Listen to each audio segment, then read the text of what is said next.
കന്നിമൂല ഇവിടെ ഒരു കുറ്റി അടിച്ചതിന് ശേഷം ഇതിന്റെ സൗത്തിലോട്ടോ ഇതിന്റെ വെസ്റ്റിലോട്ടോ പിന്നെ പണി എടുത്തപ്പോഴാണ് നമ്മുടെ യഥാർത്ഥ കന്നിമൂല നഷ്ടപ്പെട്ടു പോയത്. അപ്പോൾ ഒരു കാരണവശാലും കന്നിമൂല നഷ്ടപ്പെട്ടു പോകാൻ പാടില്ല. പോയി കഴിഞ്ഞാൽ ഗൃഹനാഥയ്ക്ക് ആരോഗ്യ സംബന്ധമായിട്ടുള്ള പ്രശ്നങ്ങൾ, പല കാര്യത്തിലും ഗൃഹനാഥയ്ക്ക് ഒരു അഭിവൃദ്ധി ഇല്ലാത്തൊരവസ്ഥ, ഭാര്യയും ഭർത്താവും തമ്മിലുള്ള അഭിപ്രായ വ്യത്യാസങ്ങൾ, ഇതൊക്കെ ഇതിന് കാരണമാകാനുള്ള സാധ്യതയുണ്ട്. സാമ്പത്തിക പ്രശ്നം അല്ലെങ്കിൽ നമ്മുടെ സമ്പത്ത് കയ്യിൽ നിൽക്കാതെ നഷ്ടപ്പെട്ടു പോയതിന്റെ കാരണം ഒരുപക്ഷെ നമ്മുടെ കന്നിമൂലയായിരിക്കാം. ആ കന്നിമൂല നഷ്ടപ്പെട്ടു പോയെന്ന് നമുക്ക് എങ്ങനെ മനസ്സിലാക്കാം എന്നുള്ളത് ഒരു വീടിന്റെ പ്ലാനിലൂടെ നമുക്ക് നോക്കാം. ഇതിന്റെ വെസ്റ്റ് പടിഞ്ഞാറ് വശവും ഇതിന്റെ തെക്ക് വശവുമാണ്. അപ്പോൾ നമുക്കറിയാം തെക്കും പടിഞ്ഞാറും കൂടെ കൂടിച്ചേർന്ന ഈ തെക്ക് പടിഞ്ഞാറ് മൂലയാണ് യഥാർത്ഥ കന്നിമൂല എന്ന് പറയുന്നത്.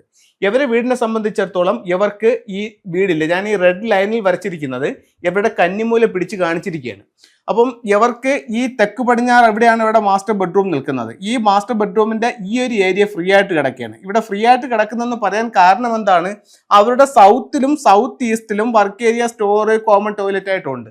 അതേസമയം അതിന് പാരലായിട്ട് തെക്ക് പടിഞ്ഞാറ് വരുന്ന ഈ ഒരു മൂലയിൽ അവർക്ക് റൂമില്ല. ഇതേ തെറ്റ് തന്നെ എവിടെയും സംഭവിച്ചിട്ടുണ്ട്, ഇതിന്റെ പടിഞ്ഞാറ് വാക്കിലും സംഭവിച്ചിട്ടുണ്ട്. പടിഞ്ഞാറ് ഇവർ ഈ മെയിൻ ഭിത്തിയിൽ നിന്നും പുറകിലോട്ട് ഇറക്കി ഈ ബെഡ്റൂമിന് ഒരു അറ്റാച്ച്ഡ് ടോയ്ലറ്റ് പണിഞ്ഞിട്ടുണ്ട്. അപ്പോൾ ഈ ടോയ്ലറ്റ് വെളിയിൽ പോയപ്പോൾ സ്വാഭാവികമായും ഇതിന്റെ കന്നിമൂലയും പുറത്തേക്ക് പോയി, ഇവിടെ കന്നിമൂല നഷ്ടപ്പെട്ടു. അതായത് തെക്കിൽ നിന്നും കന്നി പോയി, പടിഞ്ഞാറിൽ നിന്നും കന്നി പോയി. അപ്പോൾ കന്നിയുടെ ഒരു വലിയ ഭാഗം ഈ വീട്ടിൽ നഷ്ടപ്പെട്ടു പോയിട്ടുണ്ട്. അപ്പോൾ ചിലർ ഈ ഒരു പ്രശ്നം നമ്മളവർ ചൂണ്ടിക്കാണിക്കുമ്പോൾ അവർ പറയും, നമ്മളൊരാളിനെ വിളിച്ച് കാണിച്ചിട്ടുണ്ടായിരുന്നു, കാണിച്ചപ്പോൾ പറഞ്ഞു കുഴപ്പമില്ല, ഇപ്പോൾ ഇവിടെ നമ്മുടെ മെയിൻ ഫ്ലോറിൽ നിന്നും ഒരു അടിയോ 2 അടിയോ താഴ്ത്തിക്കൊണ്ട് ഇത് ചെയ്യുകയാണെങ്കിൽ അത് കണക്കിപ്പെടുത്തത്തില്ല, കുഴപ്പമില്ല എന്ന് പറഞ്ഞ് അങ്ങനെ ചെയ്താണെന്ന് പറയുന്നുണ്ട്. പക്ഷേ അങ്ങനെയാണ് നിങ്ങൾ ചെയ്തിട്ടുണ്ടെങ്കിലും ഉറപ്പായിട്ടും അതിനുശേഷം ഈ പ്രശ്നങ്ങൾ നിങ്ങളെ ബാധിച്ചിട്ടുണ്ടാവും. കാരണം ഇതുമായിട്ട് കൂട്ടിച്ചേർത്തിട്ട് നിങ്ങൾ താഴ്ത്തി ചെയ്താലും പൊക്കി ചെയ്താലും ഇത് ഉറപ്പായിട്ടും നിങ്ങളുടെ വീടിന്റെ വാസ്തുപരമായിട്ടുള്ള കാര്യങ്ങളെ ബാധിക്കുകയും അത് നിങ്ങളുടെ ജീവിതത്തിൽ ചില സാമ്പത്തിക പ്രശ്നങ്ങൾ ഉണ്ടാക്കുകയും ചെയ്യുന്നുണ്ട്. അപ്പം ഇത്തരത്തിലാണ് നമ്മുടെ കന്നിമൂലയെ പറ്റി മനസ്സിലാക്കേണ്ടത്.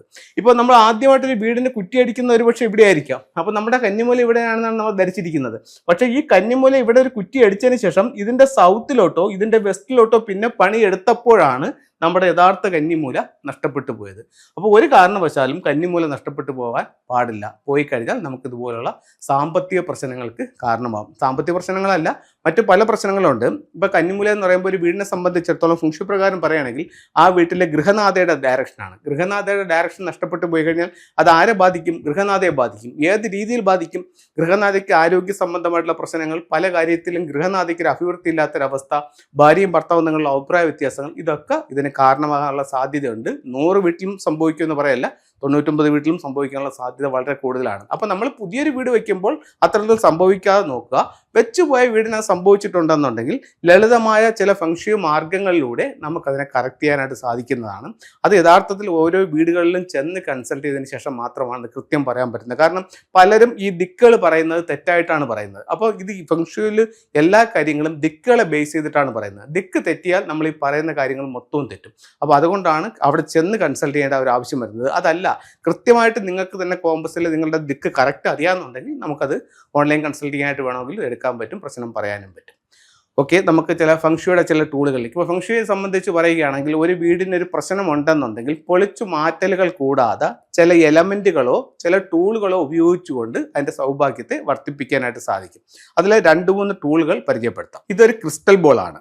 ഇതെന്ന് പറയുന്നത് എലമെന്റ് ബേസ് ചെയ്തിട്ടുള്ള ഒരു ടൂളാണ്. അതായത് എന്ന് പറഞ്ഞു കഴിഞ്ഞാൽ ക്രിസ്റ്റൽ എന്ന് പറയുന്നിട്ടുള്ള എർത്ത് എനർജിയെ സൂചിപ്പിക്കുന്ന ടൂളാണ്. ഇപ്പോൾ ഇത് സൗത്ത് വെസ്റ്റ് കോർണർ മിസ്സിംഗ് ആയി കഴിഞ്ഞാൽ സൗത്ത് വെസ്റ്റ് കോർണറിൽ ഇത് സ്ഥാപിച്ചുകൊണ്ട് ആ നഷ്ടപ്പെട്ടു പോയ എനർജിയെ അവിടെ വീണ്ടും കൊണ്ടുവരാനായിട്ട് ഈ ക്രിസ്റ്റൽ ബോളുകൾക്ക് സാധിക്കും. ഇത് മിസ്റ്റിക് നോട്ട് എന്ന് പറയുന്ന ഒരു സിമ്പിൾസ് ആണ്. ഒരു വീടിന്റെ സൗത്ത് വെസ്റ്റ് മിസ്സിംഗ് ആയി കഴിഞ്ഞാൽ അവിടെ ലിവിംഗ് റൂമിന്റെ സൗത്ത് വെസ്റ്റ് കോർണറിൽ ഇത്തരത്തിലുള്ള ഒരു മിസ്റ്റിക് നോട്ട് സിമ്പിൾ വെക്കുന്നതും കുടുംബങ്ങളുടെ ഐക്യത്തിന് വളരെ നല്ലൊരു ടൂളായിട്ട് ഫംഗ്ഷനിൽ കണക്കാക്കുന്നുണ്ട്. ഒരു ടൂളും കൂടെ നമുക്ക് പരിചയപ്പെടാം. ഒരു വീട്ടിലേക്ക് കടന്നു വരുന്ന നെഗറ്റീവായിട്ടുള്ള എനർജിയിൽ നിന്നും വീടിനെ സംരക്ഷിക്കുന്നതിന് വേണ്ടിയിട്ട് വീടിന്റെ പ്രധാന വാതിലിലോട്ട് നോക്കി വാതിലിന്റെ ഓപ്പോസിറ്റ് സൈഡിലായിട്ട് ഇത്തരത്തിൽ ഉള്ള ഒരു കുവാൻ കിങ്ങിന്റെ സ്റ്റാച്ചു, കയ്യിൽ ഒരു വാളും കൊണ്ട് നിൽക്കുന്ന ഒരു കുവാൻ കിങ്ങിന്റെ സ്റ്റാച്ചു മെയിൻ ഡോറിലോട്ട് നോക്കി നിൽക്കുന്നത് വീട്ടിലേക്ക് വരുന്ന നെഗറ്റീവ് എനർജികളിൽ നിന്നും വീടിനെ സംരക്ഷിക്കാൻ നല്ലൊരു ടൂളായിട്ട് ചൈനീസ് വാസ്തുകലയായ ഫെങ്ഷുയിൽ പരിഗണിക്കുന്നുണ്ട്. അപ്പോൾ എല്ലാവർക്കും എല്ലാ ഐശ്വര്യങ്ങളും പ്രാർത്ഥിച്ചുകൊണ്ട് നിർത്തുന്നു. നന്ദി, നമസ്കാരം.